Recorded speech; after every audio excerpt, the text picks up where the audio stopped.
So I've been diving into the Ableton 12.2 update recently, and I discovered a pretty neat trick with Roar. Roar is the multi-band saturator in Ableton Live. It's fairly new, and it has multiple modes and multiple distortion curves you can use, but the recent update actually added on two new modes, a delay mode and a feedback mode, and I'm just blown away with how there's even more you can do with this thing. So the first thing I discovered is how the feedback mode lets you add on a tuned form of feedback, saturation, to basically any sound, and it works remarkably well with most sounds you might want to use it with. As long as you know the key of your song, you have a lot of options using this technique, and I'm going to show you exactly how. It's really cool. So a really cool way to try this is maybe with something percussion related, like I have a hi-hat loop here. Kind of a typical EDM house loop. And what I like to do is start with the audio effect rack from the Ableton audio effects menu, because what this is going to allow me to do is create a dry chain if I need it. I can keep it muted for now, but if I ever want the option to run Roar or all these saturation effects in parallel to the dry signal, I have that, and it gives you a lot of control. Then we can grab Roar from the audio effects menu, drag and drop that in the same box, and now you have a lane with Roar. If you go over here, you can see in the routing menu, there's a bunch of different modes. The new ones are feedback and delay. We're going to select feedback. Basically, it lets you add saturation to both the direct and the feedback related signal. You can see everything a lot better if you hit this button here, go to a bigger menu. And then in the feedback mode, I can select note. And I know, for instance, maybe my song wants to be in the key of C. Really good to know the key of the stuff that you're working in. You can drag this into C2, turn it up, maybe turn up the compression just so you can hear things smashed a little bit. And yeah, you can just add on some amount here, maybe some to the direct signal, and you should hear some C kind of feedbacky sound. Off.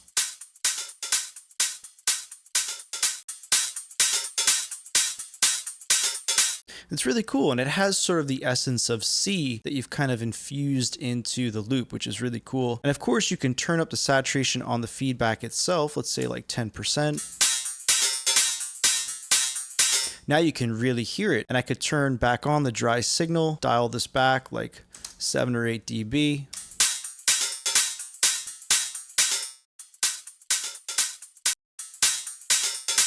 And get the balance that you want. And it just kind of goes back to this thing I did in a previous video about Roar, especially with drum loops, where Roar just tends to add on a whole new dimension to your sound in so many different ways, including this one in this video. And it's just one of those things that once you turn it off, you can't imagine it being off anymore. It just adds a whole new dimension. It's really cool. And the really cool thing is that if you know the tonic of your song or the key of your song, in this case I'm using C, you can take this a lot further. I can just go over here to this lane, hit Control D or Command D on Mac, duplicate it, go back to the feedback mode and switch this to, let's say, a higher C. So we go to C3. And if I even want to go further and create more of a chordal harmonic structure, like let's say we want to do C dominant, I can add on the dominant seventh, just duplicate this and bring it to a B flat or A sharp. Now I have sort of a C7 type sound. It kind of inspired me to create a preset that I do for the Patreon packs. This one's called C dominant dance rhythm. And it's really cool. Without it, you have, again, just that typical hi-hat pattern.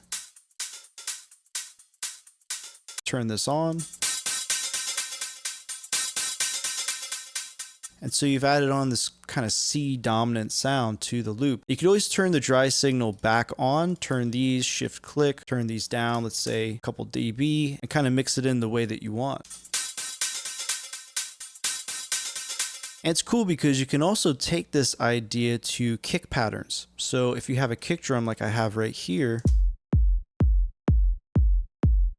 I can use that same feedback mode, adding on higher layers of that kick. So here I have feedback mode set to C3. Here I have it set to C4. So I have kind of higher layers of the kick that are being layered in. In this case, I'm using the delay mode, which is another cool mode they added on with the update. It just adds on this extra layer to the kick.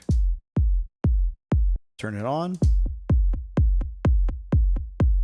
And so again, you're just adding a whole new dimension to things, using those note values to your advantage.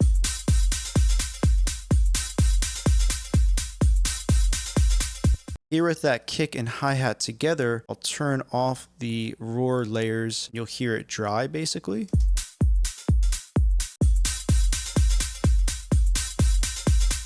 Yeah, so it's basically amazing how much you can add to your tracks using this technique. And like I kind of mentioned before, if you're trying to really go deep into Roar, I've actually made a massive preset pack just for this plugin. I'm currently adding new folders today specifically based off of the feedback and the delay mode, which I didn't talk too much about in this video. But those are new to the plugin, so be sure to check that out in the link in the description below. There's also a ton of new stuff happening on there right now. We're doing a whole summer course on vocal production, tons of MIDI downloads, synth lessons, and there's even a forum where you can actually promote your own music. So you can find that in the link in the description below. And what's so crazy about this is you can even automate the feedback note setting. So you can match the chords in a progression, and it just opens up all these musical possibilities that you wouldn't otherwise think of. Like for instance, right here, I can see I've got a chord progression going from C minor 7 going to A flat major 7 or G sharp major 7. Basically, if I go over here and I'll go to my automation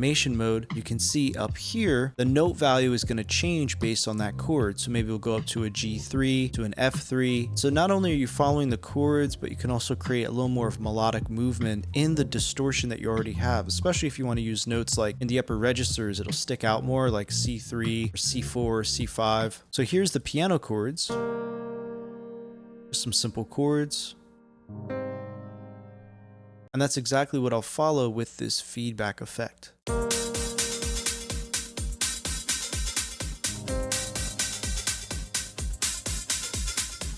I'm even doing that in the kick loop. So you can see here it moves down to the tonic for that chord. And it works remarkably well. It's like kind of using musical distortion in a way, which is something I've never tried before. And I just thought it'd be such a cool thing to dive more into with this video. See over here in this example, I go even further where that same roar voicing or that same roar chain is moving around even more.